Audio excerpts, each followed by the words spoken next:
What's up YouTube? Alors aujourd'hui, on va parler du mégalodon.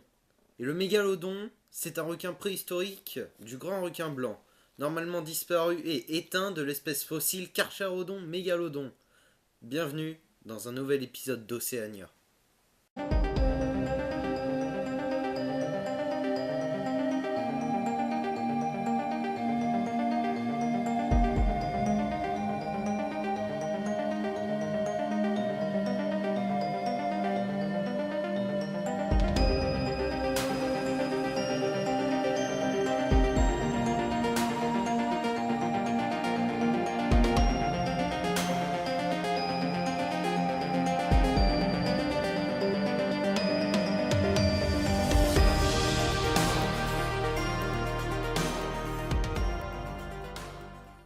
Alors pour commencer, les mégalodons ont été considérés et ont fait partie des plus grands prédateurs présents sur notre planète. Et il a probablement eu un impact sur la communauté sous-marine. Pas mal de personnes, dont moi, pensant que le mégalodon pourrait être encore vivant. Certaines personnes ont eu la réflexion de penser que le film Les Dents de la Mer de Steven Spielberg n'était pas si éloigné de la réalité finalement. Même si en soi, la popularisation de cette croyance et des vagues d'hystérie et peur des requins ont été déclenchées par ce chef-d'œuvre cinématographique. En plus, des génocides de squales ont été organisés suite à cette peur engendrée, alors que beaucoup de ces requins étaient inoffensifs. Ouais, c'est pas ouf quoi. Et en plus, pour continuer du coup, les dents retrouvées du mégalodon, elles ont révélé que l'espèce a dominé la quasi-totalité des océans pendant plus de 20 millions d'années. C'est juste un truc de dingue. Ce qui est surprenant, c'est que ces dents et les recherches effectuées ont révélé que le mégalodon a survécu à plusieurs changements majeurs de climat, alors qu'une ultime baisse des températures aurait provoqué son extinction selon beaucoup de théories. Mais d'après les affirmations, des preuves s'accumulant de plus en plus et plus ou moins crédibles viendraient maintenir la théorie de la survie du mégalodon. On peut commencer dans ces cas-là par parler de l'affaire Challenger. Alors, l'affaire Challenger, pour résumer, c'est une théorie très intéressante venant soutenir que le mégalodon est toujours bien vivant dans la fosse des Mariannes. Et la fosse des Mariannes, c'est tout simplement la fosse océanique la plus profonde à ce jour connue, avec pas moins de 10 000 mètres de profondeur, et est à cheval sur deux plaques tectoniques, les plaques Pacifique et Philippines. Et au fond de cette fosse, des failles hydrothermales déverseraient des eaux chaudes riches en minéraux, créant ainsi une eau à la température tropicale, alors que les eaux abyssales, situées du coup juste au-dessus, elles seraient à une température de 0 degré Celsius. Ces failles hydrothermales abritent plusieurs formes de vie qui étaient à l'époque totalement insoupçonnées, considérant qu'à une telle profondeur rien ne pouvait y vivre. Pourtant, on a eu preuve du contraire. Et puis, on a découvert la chimiosynthèse, qui est tout simplement le contraire de la photosynthèse. Les deux permettant la prolifération des formes de vie. Le mégalodon, tout comme la majeure partie des requins, de toute façon, ne pourrait pas survivre dans les eaux glacées. Il pourrait très bien vivre au fond de cette fosse, au cœur d'une prison thermique. Et la découverte au fond de la fosse de dents de mégalodon, vieille de 10 000 ans, prouve que l'espèce a survécu dans ce courant tropical. Ces dents prouvent deux choses.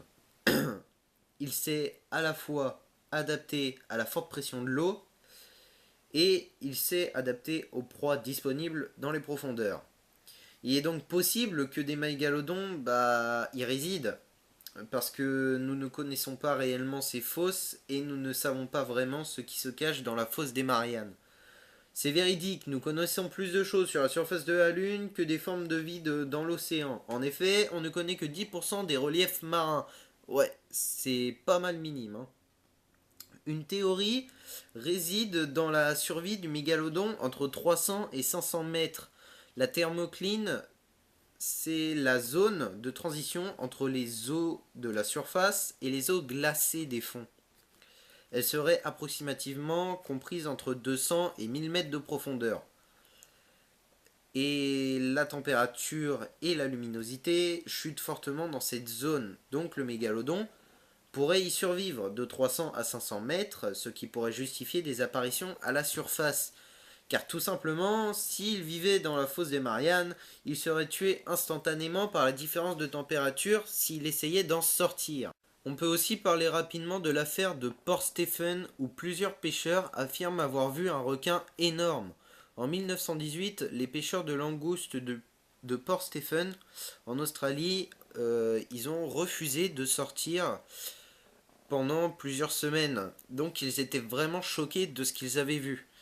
Parce qu'ils disent avoir vu un requin d'une taille incroyable qui tournait et observait leur casier.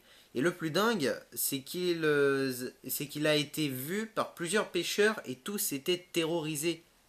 D'ailleurs, un inspecteur de pêche s'était déplacé. Et ce qu'on peut trouver dans son rapport est bel et bien réfléchi.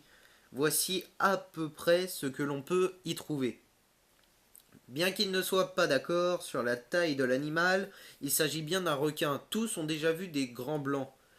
Ils n'ont donc aucune raison de mentir, car en restant sur Terre, ils perdent une grosse partie de leurs revenus. Et cet inspecteur a également retenu que tous les pêcheurs parlaient d'une couleur blanche cadavérique. Il y a aussi l'affaire du Rochelle Cohen. En 1954, un cotre australien qui est tout simplement le Rachel Cohen, il passait en cale sèche et on y a retrouvé 17 dents de mégalodon ayant en moyenne 8 cm à la base et 10 cm du collet à la pointe. Elles furent extraites de la quille en bois et on a retrouvé l'hélice tordue. Le demi-cercle décrit par l'implantation des dents et des traces avait pratiquement 1 mètre de rayon. 1 mètre de rayon, c'est énorme. Je ne sais pas si vous vous rendez compte au niveau d'une mâchoire.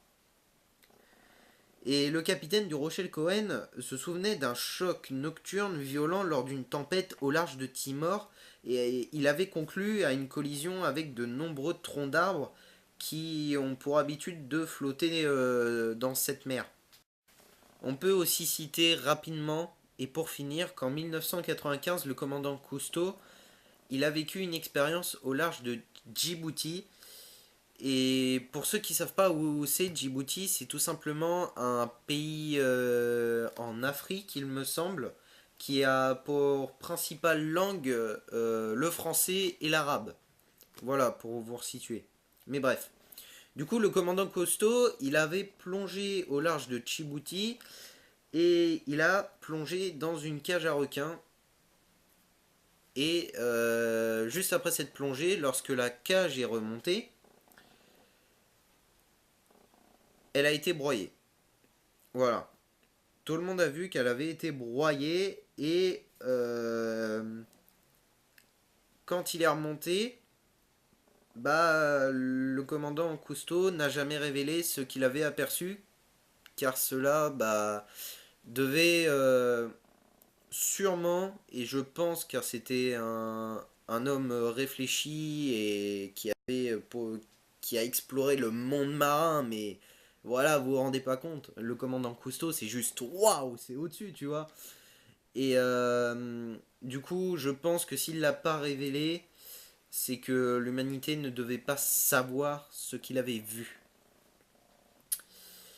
Il ne devait pas faire connaître à la population ce qu'il avait vu, quoi. Et en 1996, il y avait un militaire qui était stationné à Djibouti qui a bien confirmé les faits. Bon bah du coup, les Ray, moi je vous remercie de m'avoir écouté, suivi. J'espère que cette première vidéo d'Océania vous aura plu, tout simplement parce que ça m'a fait plaisir de la tourner. J'ai pris vraiment de plaisir. J'ai pris du plaisir à vous transmettre mes connaissances personnelles parce que ce que je vous ai tout tout dit, tout expliqué ici.